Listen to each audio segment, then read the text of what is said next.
Hey everybody, happy Easter, and today we're going to be talking about top 10 best games in existence, in my opinion at least. And we're also going to talk about some other games that didn't make the list afterwards, so if you want to hear about those you can stick around to the end. And before we get started, I just want to say thank you for watching. And I've played many games in my time, many old games, many new games. Mainly Nintendo related stuff, but I've been playing a lot of other games recently. But I would like to hear about what games you've played, maybe in the comments below, and games that I've missed or haven't seen even. But yes, I will talk about other games that aren't in the list at the end, so stick around for that. Alright, so number one, obviously, Chrono Trigger. Very good game. 10 out of 10 is what I put it at, because the graphics are impeccable. Not only that, but the audio, the music, just the soundtrack in general, the sound effects as well are just amazing, well put together. It's a piece of art, the whole game. It's amazing. I love it. And it's replayable. It's got like 12 different endings. I don't even think I got all of them. I beat the game 12 times, but I only got like 6 or 5 of the endings. It's pretty hard. You have to like beat the game in very weird ways to get the different endings. There's like 3 main different endings. The other ones are mainly just little Easter eggs. But yeah, very good game. The combat system is very intricate and unique. It does turn-based combat in a way that I've never seen before, in a way that I really liked. And I played this game growing up, so it's very nostalgic for me as well. So I really like it. It's number one in my opinion. And again, this next game on the list is also nostalgic for me. I played it as a kid. Number 2, Cavestory Plus on the Switch. Now, I didn't play it on the Switch as a kid. I played it on the Wii, because, you know, that was more my time. That was 2012-ish, I think, was around the time I was playing it. So I would have been like 6. But that's also a great game, and I put it number 2 on the list because they remade it with better graphics and better audio. That was the main issue, was the graphics and the audio. The game itself was good, but it was not the best looking, and the audio wasn't the best either, but the company that bought it fixed that. For the most part, in my opinion, they fixed it. Some people really don't like it, but I do. I like it. It's very good. I think it's a very good remake, and I would say it's number 2 on this list. But yeah, moving on, number 3, The Witcher 3, Wild Hunt, Collector's Edition, Game of the Year Edition even, Xbox Game Pass Plus Premium Edition. Now, this is a joke among me and my friends, because when I met them, I was obsessed with The Witcher 3, but it is a good game. A very good game. Not only for the gameplay aspect of it, but the story and the graphics as well are amazing. And the audio, the music. It's, again, a masterpiece. But I don't want to sit here and talk about The Witcher 3 for 2 hours, so moving on. The Messenger. This is a title that some of you may have not heard of. It's an indie game. I found it on the Switch, on the eShop. It was on sale, actually. It's like Ninja Gaiden. It's heavily inspired by Ninja Gaiden, at least. And I liked it for that reason, as well as the way that it's very comedic. It takes itself seriously at times, but other times it's just riddled with jokes and just really memes almost. Not really, but like some of the stories that the shopkeep will tell you are very real, and then some of them it will just be straight up jokes.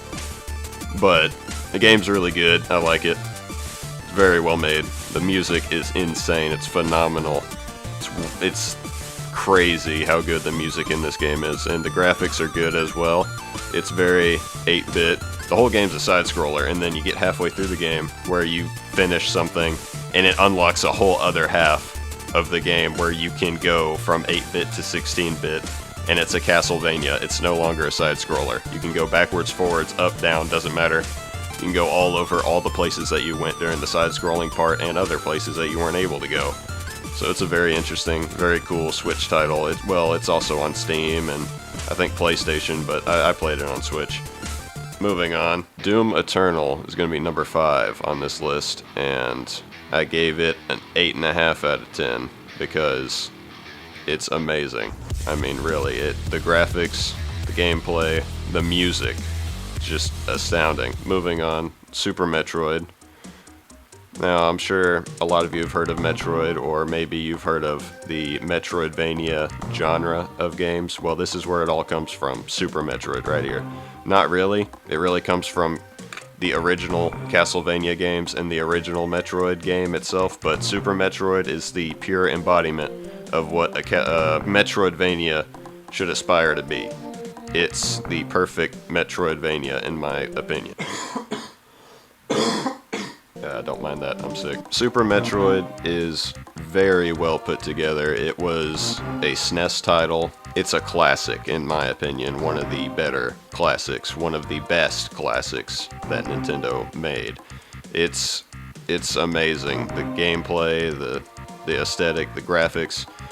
The way that the soundtrack is just very, makes you feel like you're there, in a sense. Like a lot of these classic games have these soundtracks that are just so good that you feel like you're actually in the game. This is one of those. Now, I can't give it too high of a rating, because obviously, you know, all these other games are also amazing. So I put it at number 6 out of 10, because I mean, like, you can't have a perfect game unless you're Chrono Trigger. Moving on, number 7, we've got Hollow Knight, another very good Metroidvania. This is a indie developed game as well. Hollow Knight does the Metroidvania genre right, just like The Messenger does, except The Messenger doesn't really have the Metroidvania part as its whole thing. Like that's later into the game. That's once you've got sucked into the game. Hollow Knight, the entire game is a Metroidvania, and the only thing I don't like about it is how big it is. Like, I beat the game, and it took multiple playthroughs to beat the game, because every time I would play it, I would get stuck somewhere, drop the game, not touch it again, come back, not know what I was doing, delete my save, and start over. Yeah, I don't know if that's my fault or the fact that I just didn't use a walkthrough, but I think if you have to use a walkthrough to play a game, I don't know, man. It's a good game. That's why it's on this list, obviously, but it's just how complicated the map layout is. Like, you would have to really, and I really did play it a lot to be able to understand where everything was and be able to beat the game. Which is what most Metroidvanias are like. I had to do the same thing with Super Metroid. Like, it's just very hard to know where everything is, but once you get it, I mean, it's not a problem. Anyway, moving on, we've got number 8, Mother 3. Now, you may be thinking, why is Mother 3 on this list, but so far down the list? Well, it's an amazing game in terms of the story, but the graphics and audio are kind of lackluster because of just the console that it was on. It was on the Game Boy Advance. The sound chip in the Game Boy Advance isn't all that. It's not able to produce like a great wide range of sounds. It's just very niche. So they did the best they could with it, and it's good. The soundtrack is, I'm not gonna lie. There's some bangers in there. But it's just not what it could have been because of the limitations of the hardware.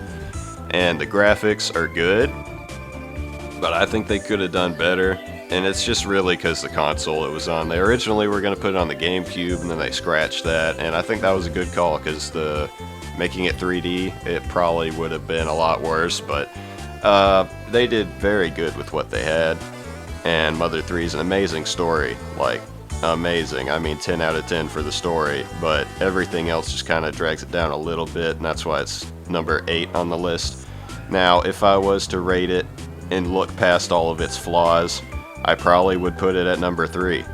But then again, I can't look past all of its flaws because I've played it all the way through and beat it, and it has a few flaws, mainly the audio and the visuals, but that's because I played it on the Game Boy SP. Now, that's the way it's intended to be played, but you can play it on a big screen TV if you have it on your SNES Classic, which you have to hack it to do that though, so there's that, but there's better ways to play it than the Game Boy Advance SP, and if you do, then I think it's a much better experience, because bigger screen, bigger TV, whatever, you can actually kind of see what's going on. Now, the Game Boy Advance and the Game Boy Advance SP have very small screens, so that's why the graphics That's why I said the graphics were bad, because of that. But I mean, if you play it on TV, it's just as good as Earthbound, if not better than Earthbound, which was its predecessor.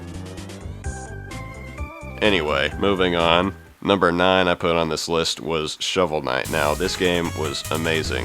I played it when it came out, 2014, on the Wii U. It's a great game, and I would say it is very far down the list, sure, but there's too many good games, and I think it deserves its spot on this list because it's a good platformer, and it's an indie game. It does the retro art style very well. It's an 8-bit, only uses certain colors that the NES would be able to, there's only certain colors the NES can produce, and this emulates that very well, and it only has those colors. So it's just a very nice retro game, and they've added updates to it. There's like 4 different games in it, basically. I've played through every single playthrough you can do, and there's the Shovel Knight playthrough, there's the Plague Knight playthrough, the Spectre Knight playthrough, and the King of Cards playthrough, which is very different. It's like it's like a card game like Gwent in The Witcher 3, but I liked it. I liked it a lot. Now, at the very bottom of this list, we've got Pokemon Soul Silver. Now, by the very bottom of this list, I by no means say that to say anything bad about this game. This is another game that I'm very nostalgic for. It's a game I played when I was a kid. Played it on the DS. It's probably the best Pokemon game in existence because all the new ones are just the same thing copy-pasted, and then the ones that were older than this one just didn't have as much stuff in it. Pokemon Soul Silver includes 2 entire regions, the Johto and the Kanto regions, which is 2nd and 1st generation regions. And it includes all the Pokemon from 2nd and 1st game, and I believe there's also some from the 3rd generation, which is like Ruby and Sapphire and all that. I think you can find some of them in this game as well, because I mean this did come out after those games. And there's like a Olympics that you can go to with your Pokemon and like put your Pokemon through the Pokemon Olympics, and I had this crazy lineup. I had Lugia, he was like fast, he was a flying dragon. And I had Groudon, he was like this giant mountain of a guy, he like weighed 2 tons or whatever. He was my strength build, and then I had like, I think I put my starter in there, fully evolved. It was Typhlosion or something like that. And then there was a couple others, but I don't know, it was very fun. Very good game. The graphics are good, just like, you know, any other Pokemon game back then. It's got that nice retro style with the little, I don't know what to call it, but there's a certain aesthetic to the way the characters are presented in the game. They got like big heads, small bodies. Anyway, now on to some honorable mentions. Things that didn't make the list, things that I couldn't really think of where to put on the list or just didn't want to put on the list. Now the first thing I guess we could talk about is Skyrim. This is an amazing game. One of the best games, one of the best open world games in the whole world, actually. And the only reason this isn't on the list is because I just felt like putting The Witcher 3 on the list instead, and I didn't want to have 2 big open world games on the list. I mean, like, there's too many other games to put. I didn't want 2 of those to be open world, like, because that's all these games are, is just open world. You can do whatever the frick you want, and there's a pretty good story. And The Witcher 3, in my opinion, has a better story than Skyrim, so I just put The Witcher 3 on here instead. I mean, if I put Skyrim on here, it would probably be 3 or 4, just like The Witcher 3 is up there in 3. So, other games, like Enter the Gungeon, I wanted to put that on the list, but, like, where would I even put that? And it's a game that's infinitely replayable because of just, it's a roguelike. You beat the game, so what? You beat it again. I've beat it probably 12 times. I don't know where to put it, though, because it's like, it's one of those games. You just can't really, it's good, but how good? I don't know. Super Mario RPG. I thought I'd mention this one just because it's like, kind of think of all these old SNES games like Chrono Trigger and like Super Metroid, all that. Well, Super Mario RPG is good. It's not that good, though. The graphics suck. It looks like crap. It plays fine until you get to a parkour map, because the parkour in this game is atrocious. The story is fine, I guess. Sure, whatever. I'm just not a big fan of it. I've beat it twice, and it's just a game. Like, if you want a good RPG, I would play Earthbound before playing Super Mario RPG. Like, Earthbound is just a much better representation of this style of game. Although Super Mario RPG is good. I'm not saying it's awful or anything, I'm just saying it's not as good as it could have been. And there's games that are better than it, for sure. Moving on, we've got, looks like Minecraft. Now, that's not on the list for obvious reasons. One, they don't stop updating it. If I was gonna rate it, I would have to like pick a specific version to rate, like 1.8 or 1.14 or 1.0, and I just don't feel like doing that. And if I was to rate it, I probably wouldn't even put it that high on this list. It probably wouldn't even be on this list. But Minecraft is a good game, and I grew up with it. I grew up around the time it came out, actually, and was playing it when it first came out. But I just don't feel like it's that good. It's just fun with your friends, and that's about it. Kind of like Terraria. Like, it's fun to play with your friends, do stuff in a world, and then you're done. Dark Souls 3. Now, this one, the only reason it's not anywhere on the list is because I haven't beat it yet. And I don't really like rating games that I haven't beat. Now, if I was to rate it, it would probably be up there with, I don't know, like Mother 3. But it's just, I haven't beat it, so I can't say if it's that good or not, because I haven't played it all the way through. And Dark Souls 1 I have beat. I'm not going to rate that, though, because it, I really don't like it, so I don't want to say anything about it. Dark Souls 3 is a lot better than Dark Souls 1, though, in most regards. It's still very jank, but it's good. Elden Ring. Now, they've perfected their craft. They remade another Dark Souls game. Well, they didn't remake it. They just made a new one. And Elden Ring, I would say, is much better than Dark Souls 3. A very good game. If I was to rate Elden Ring, which, you know, I haven't beat this game either, so I'm not. If I was, though, it would probably be in top 3 or 4. Like, that's the caliber it is. It's very good. Dead Cells. This is an interesting game. It's an indie game, it's a roguelike, and kind of like Enter the Gungeon. I didn't want to rate it because it's kind of complicated to rate something like that, and I haven't beat it. That's another reason why I didn't rate it, because I haven't even beat it. I haven't gotten far enough in the game to even beat it. I've died many times. I got past the first boss, made it to like some area they added, was like some DLC, some Castlevania-esque DLC looking thing, and then I just haven't touched the game in a while, so I haven't beat it. Seiken Den Setsu 3. Now, this is a game that only released in Japan, much like Mother 3. I don't know why I didn't mention that earlier. Mother 3 only released in Japan. Some fans translated it, though, and that's how I was able to play it. Now, much like that, this was also translated to English by some fans, and it's a SNES game. It's pretty good. It's like Secret of Mana. It's part of the Secret of Mana series, actually. It kind of did release in America recently. They made Trials of Mana, a game that's kind of like an amalgamation of all the Secret of Mana games just mixed together. It's like, I don't know. They just kind of remade it into that, so I don't know. I like the original idea of it better, being 2D, but 3D's alright. Now, the reason I didn't rate Seiken Den Setsu 3 is because, again, I haven't beat it. If I was to rate it, though, it would be up there with the greats like Chrono Trigger and The Witcher 3 and all that, because it's a very, very well-made RPG, and I imagine it has multiple endings because there's multiple characters that you can choose from at the start of the game. There's like 7 or 8 different characters that you pick as your 2 main characters, and they have their own little stories, and they meet up eventually, I'm guessing. I haven't got that far, but yeah, a very good game. Much like Baldur's Gate 3, if I remember correctly, that's kind of how that works. I haven't played that yet either, so I don't know. Like, I haven't even played it. I want to play it so bad, but there's just all this other crap that I kind of feel like I need to play first. But Baldur's Gate 3, I've heard so many good things about and seen how good it is, and just the type of game it is, I would love it. That's another game that I wanted to mention that I just can't rate because I haven't played it. Now, it appears that something I neglected to mention, or may have forgot to put in the honorable mention section here, is Earthbound. Now, the reason I didn't put Earthbound on this list is because I put Mother 3, its sequel, on this list, and I thought, well, everybody who knows about these old Nintendo games or has played these old Nintendo games has heard of or played Earthbound, but not all of them have played or even know about Mother 3 because it's not in America. It was only released in Japan, and some fans translated it, and it's kind of unknown. Not many people know that much about it. It's a rather rare game, too. It barely, like, I've seen few copies of it go for 300 or 500 bucks. Like, it's pretty rare.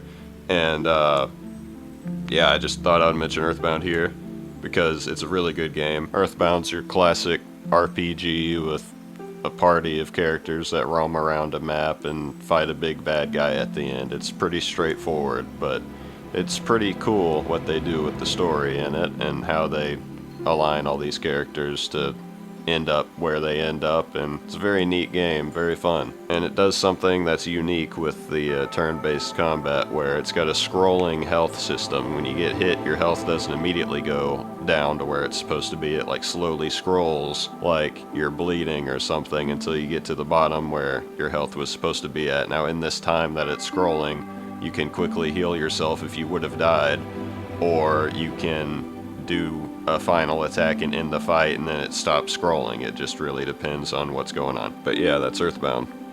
Pretty cool game. Xenoblade Chronicles X. This is a game that I played on the Wii U. It's they remastered it recently, actually this month or last month. They made it on the Switch, and I really want to buy that and play it, but I don't feel like dropping $60 on that right now. Like, I'll just wait until it goes on sale or something, honestly. Xenoblade Chronicles X is an amazing game. It's like a Chrono Trigger if it was 3D, I guess, is one way to put it. It's a turn-based game where it's kind of not turn-based. It's kind of confusing, but once you get the hang of it, it's really fun. And the story is amazing. And the graphics are impeccable. Now, moving on, we've got Cyberpunk 2077. This is a game that I wanted to include in the list, but I haven't beat it yet, so I can't really say it. It's another CD Projekt Red game, which is the same company that made The Witcher 3, so there's that. It's got that going for it. And it's a very iconic game. Many people have played it, and many people love it, and I understand why, because I've played it and I loved it. I wasn't able to beat it, though, and that's why I'm not able to put it on this list here. Final Fantasy VII Remake and Rebirth. I own both of these games. I really want to play them, but I haven't played them yet, because I haven't played the original 7 game on its original console. I don't have PlayStation, I don't have a PlayStation 1, I have a PlayStation 2, but I haven't plugged it up in a long time, and I don't have many PlayStation games, so I just haven't played many of these Final Fantasy games. Now, I want to play the ones on the SNES first, actually, before I even play the ones on the PlayStation and then the ones on the... Actually, I think I have 7, the original, on my Switch, so I can play it that way. I just don't have time to, because I wanted to beat the first ones first and then work my way up the ladder to 7 and then play the remake and the Rebirth. So I haven't played these yet, and they look amazing. The type of games they are, I would probably rate them very well. They seem like my type of game, something I would really want to play.